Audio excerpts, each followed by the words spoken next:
Last week, Bishop Anthony Milone died at the age of 85 in his hometown of Omaha, Nebraska.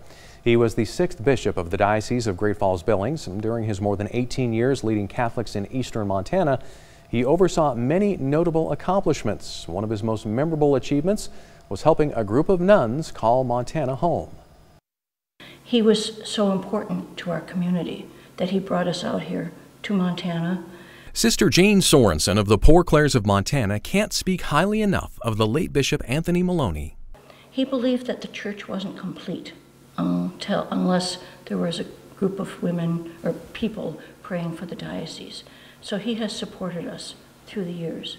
The poor Clares' mission is prayer. Their history in Montana is due in large part to the efforts of Bishop Milone, who 20 years ago wrote to the leader of the Franciscan order inviting them to make a foundation in the Diocese of Great Falls Billings. Even though with struggles, with ups and downs that everyone experiences in every group, we knew it's very clear to us that God wanted us here and that we were coming the right direction. It's been a very much of a gift to make this journey. We felt like pilgrims. In 1999, Sister Jane and 3 other sisters took up residence in Great Falls, and in 2003, ground was broken for the 12-acre monastery on the city's south side.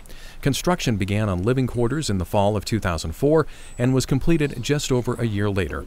Shortly after that, work began on a chapel. In May of 2007, the chapel was dedicated.